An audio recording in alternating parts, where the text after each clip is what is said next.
Our next guest lived in Gaza during the last Intifada, and she has family there now. Palestinian activist Najla Khass joins us now at the diner. Najla, great to see you again.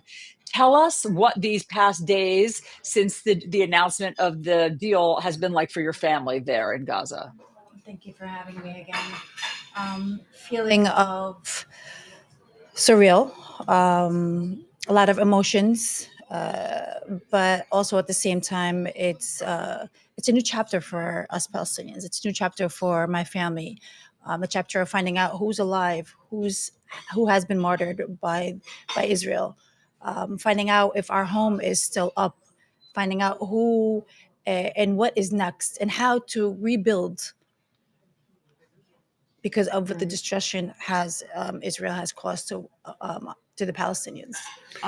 I was going to ask you, you're saying you're trying to figure this out. Have you had no contact at all with some family members that were in Gaza?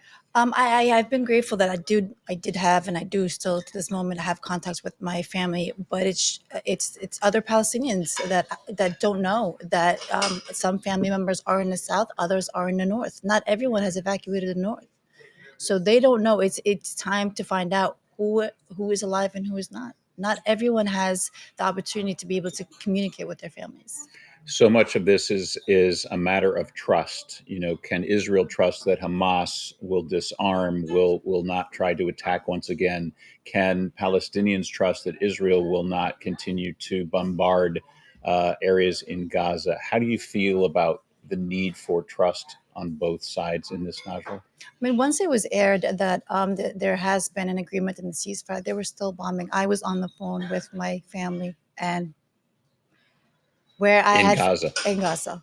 So it's a matter of, will Israel keep their word and not continue bombing and killing the Palestinians? That's the real question. Well, both sides. I mean, both sides. This is a very fragile peace, as we know, because for the past decades, something breaks it. So I would say that both people are holding their breath for both sides, holding up their end of the argument. But Najla, I know that you were saying the past few days have been surreal. What have the past 2 years been like for your family in Gaza? Have they all been dislocated? Were they able to stay in the towns where they live, or what?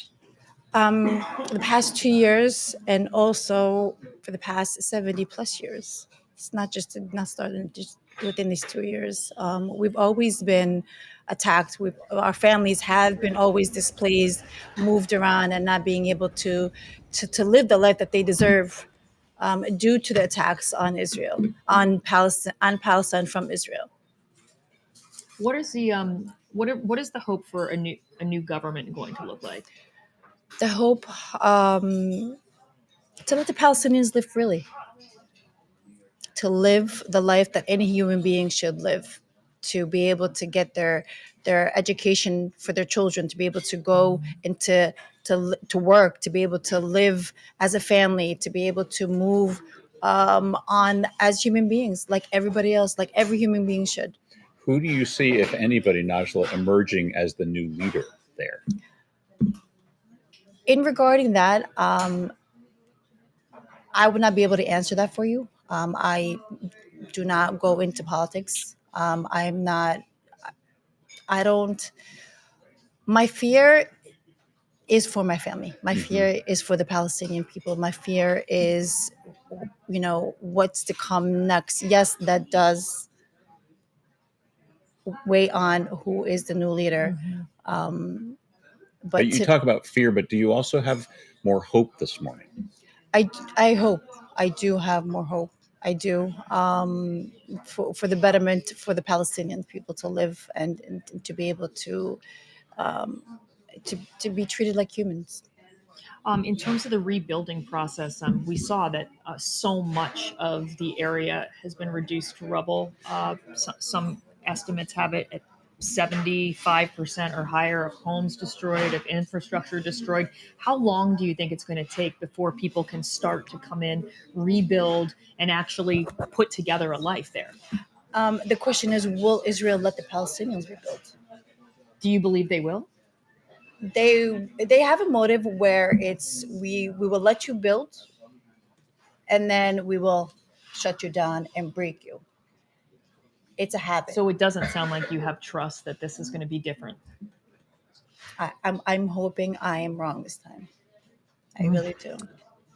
We've heard from other guests just about the resiliency of the Palestinian people because you've had to be over these decades, and that generally we were hearing from Amy Kellogg, our international correspondent, that Palestinians can rebuild rather quickly. You sort of unfortunately know how to do this, but when you see that stream of humanity, Najla, pouring back in to Gaza this morning, I mean, those are live pictures that we're showing there along the beach.